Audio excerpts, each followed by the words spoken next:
Cuma beberapa detik. Sebuah video pendek, tapi bisa bikin geger seluruh dunia. Kok bisa? Nah, ini yang mau kita bongkar bareng-bareng. Coba bayangin deh, ada video dari seorang pemimpin dunia tujuannya untuk membuktikan sesuatu.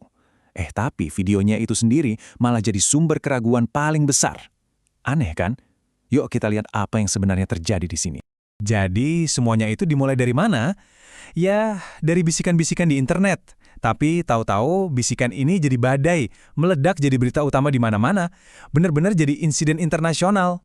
Jadi situasinya begini, di satu sudut ada rumor kencang banget yang bilang Perdana Menteri Netanyahu meninggal. Terus di sudut lain, pemerintah Israel langsung ngeluarin video resmi buat bantai itu semua. Nah ini dia nih, medan perang informasi zaman sekarang. Persepsi dilawan persepsi. Dan disinilah ceritanya jadi makin rumit dan seru. Harusnya kan video itu bikin adem suasana ya, tapi yang terjadi malah sebaliknya. Video itu malah kayak bensin yang disiram ke api. Spekulasinya jadi makin liar, makin besar. Benar-benar ironis kan di zaman digital kayak sekarang? Coba kita lihat seberapa cepat semuanya kejadian. Awal Maret, rumornya muncul. Tanggal 15, video bantahan diupload. Dan langsung, detik itu juga muncul tuduhan baru yang lebih gila lagi. Videonya itu sendiri palsu, buatan teknologi canggih. Nah, ini dia intinya. Paradoksnya di sini. Sesuatu yang harusnya jadi bukti paling kuat, bukti kebenaran, malah jadi pemicu keraguan paling besar. Aneh banget kan? Dan disinilah para netizen turun tangan. Mereka berubah jadi detektif dadakan, detektif digital. Mereka nggak peduli soal pesan politiknya, tapi mata mereka jeli banget ngeliatin detil-detil kecil di video itu. Detil yang rasanya kok aneh ya, janggal. Oke, jadi para detektif online ini nemuin 3 tersangka utama. Pertama, kopi yang anti tumpah. Kedua, level cairannya yang nggak berubah sama sekali. Dan ketiga, gerakan jaket yang kaku, nggak natural. Sekarang, kita fokus ke bukti yang paling heboh, yang bikin semua orang yakin, insiden cangkir kopi.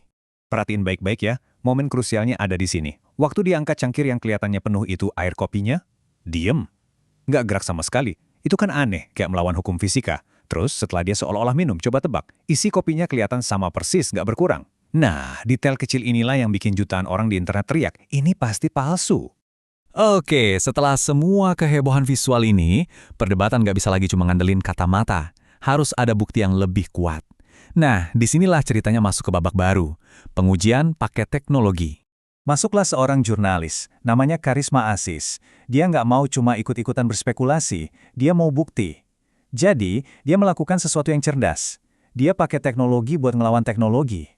Video itu dimasukkan ke sebuah software khusus yang bisa mendeteksi rekayasa AI. Dan hasilnya, jeng-jeng. Angkanya keluar.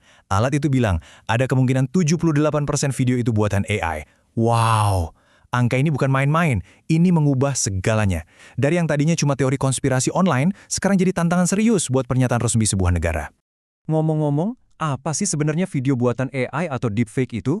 Gampangnya gini, bayangin kita kasih makan komputer ribuan foto dan video seseorang. Nah, si AI ini belajar. Dia pelajari semuanya, cara senyum, cara ngomong, gerak-geriknya, sampai dia bisa bikin video baru yang kelihatan asli banget.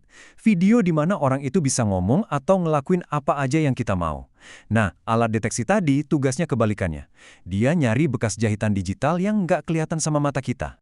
Oke, sekarang coba kita zoom out sedikit, kita lihat gambaran besarnya ya.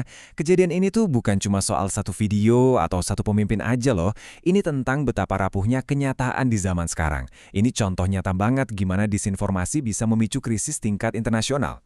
Ini nih bagian yang paling pentingnya. Kita udah sampai di titik di mana bukti visual malah bikin kita makin bingung. Ini bukan lagi sekedar hoax di grup WhatsApp keluarga ya. Ini udah ngomongin potensi kekacauan politik. Coba bayangin deh dampaknya. Kalau ada video deepfake yang bikin pasar saham anjlok atau bikin dua negara jadi musuhan.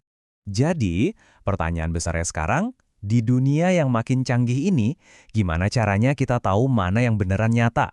Tantangannya ke depan itu bukan cuma soal bedain fakta dan fiksi lagi, tapi gimana kita semua bareng-bareng bisa melek digital, punya kemampuan buat mikir kritis di dunia di mana melihat itu belum tentu berarti percaya.